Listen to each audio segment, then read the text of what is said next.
Hi everyone, it's Mark Zicree, Mr. Sci-Fi, also known as Mark Zicree of Space Command, and pretty soon I'm going to do a video about this wall behind me and all the cool things that are framed on there and so on and so forth. But I wanted to talk for a few minutes about The Last of Us, which is a new show on HBO based on the video game. And at first I was a little reticent to even watch it because it was a dystopian thing, and about and you know it. How many dystopias can we watch before we are dystopiaed out? We've all seen, you know, dystopias where the rain kills you, or dystopias with zombies, or dystopias with, you name it, you know, etc. And but when I saw that Pedro Pascal was in it, I thought, okay, let's try this out. And also, knowing that it was based on a video game was for me a disincentive, because I'm from the generation that didn't play video games because they were, you know, Pong and things like that. So, but I'm really glad I've been watching it, and I wanted to comment on several things. First of all, it's on a big scale, which is a lot of fun. And the idea, a few years ago, I was at a presentation at Comic-Con about parasites and what they do. And there was this horrible fungus that would take over ants. And it was really horrific. And that's, you know, the fungus that they've extrapolated as taking over humans in this. And it's very creepy and sort of zombie-ish, but even creepier in a certain way, because it's based on a real parasite. But I've been enjoying the show. And the little girl, at first, the teenage girl who's the secondary lead with Pedro Pascal, I didn't really recognize her. She was vaguely familiar, and then it just clicked. And she was this little girl in Game of Thrones who was, you know, an aristocrat or royalty or whatever, and she was amazing, and she was really smart and really articulate. And at the end, she kills a giant, stabs it in the eye while it's crushing her to death. Just great. And so now she's older, and she's a teenager, where she was like, I think 10 back when she did Game of Thrones, but now I know who she is. Okay, good. And she's very unusual, but very, very, very, very good.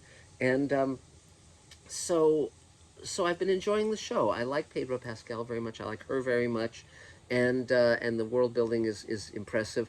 But on the third episode, they did something different, and I want to talk about that because, you know, I don't get many negative comments on Mr. Sci-Fi, which I'm very grateful for, because I know the internet can be incredibly toxic, and I'm really very glad that so many of you are so supportive of what I'm doing and so encouraging, and it means a lot to me, and I'm grateful. But every now and then, someone will come up with something where it just strikes them badly, and in Space Command, very deliberately, I wrote two of our characters who were in a lesbian marriage, and this is a revelation at one point, and a small number of people basically said, "Oh, well, that just ruined it for me," and I try and be compassionate. I try not to react to negativity with toxic response, because that just feeds the beast. And instead, what I always try to do is be compassionate and kind and empathetic. And so, but when I'm confronted with something like that, I say, um, uh, you know, you and I disagree.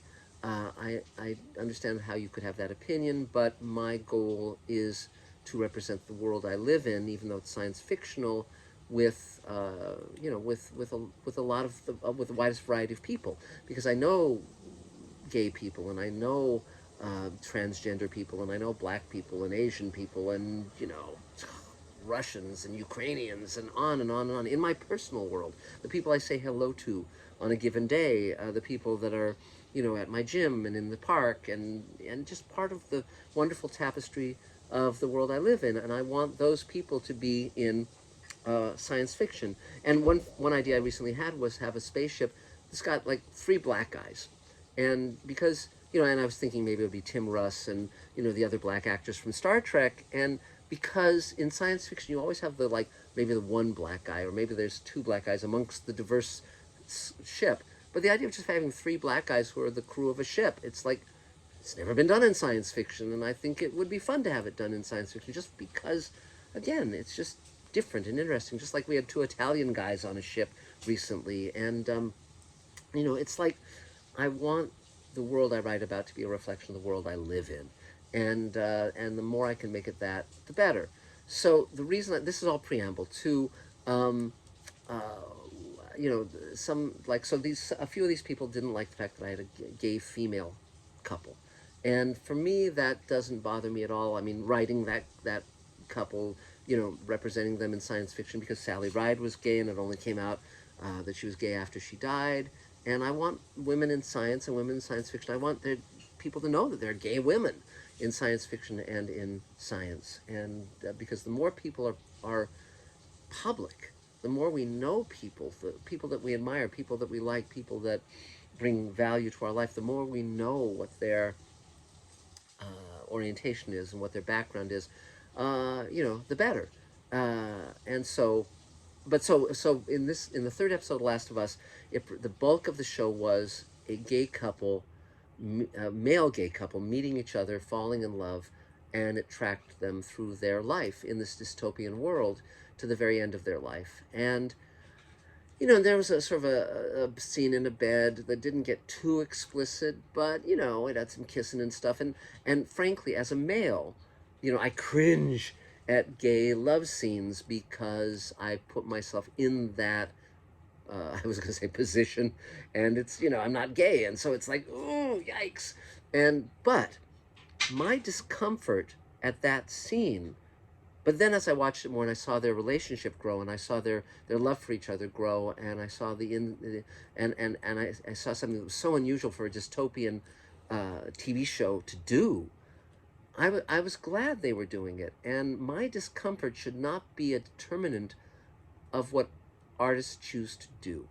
My discomfort is irrelevant, particularly if it represents a personal discomfort, because I remember at my round table the first time a transgender person came to my round table, and her name was Anne, and she was an agent for transgender actors. And I was so glad that she came because I didn't know any transgender people, and at first I was very uncomfortable around her, but I was glad of that because I knew that as I got to know her, my discomfort would fade.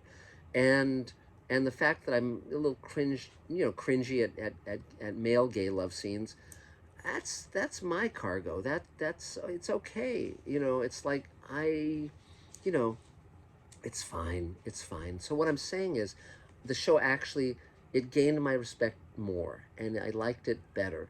That it did something that unexpected, that ultimately moved me deeply, following these two men through their life, and there was something profoundly truthful in that episode. And so so kudos to them, but also for everyone watching this, if there's something that makes you uncomfortable, don't reject it out of hand.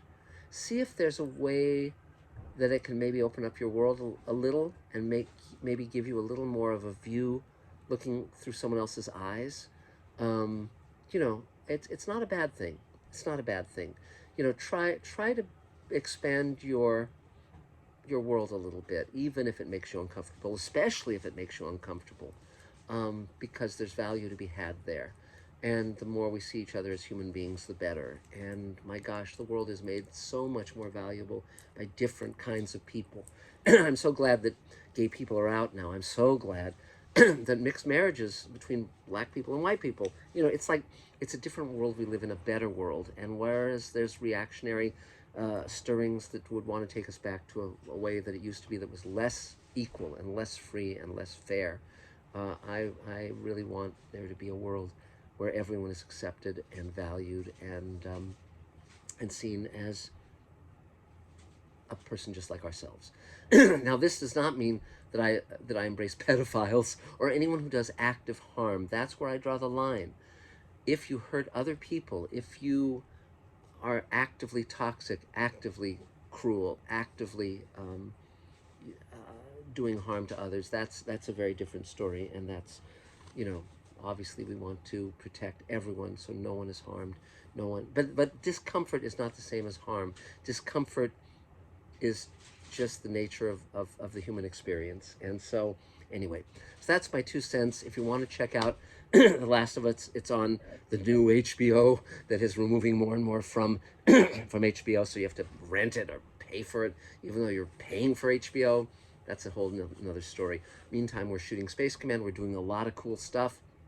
Much more to come. So thank you for being here. Thank you for being part of my world. And we will talk again very, very soon. Bye, guys.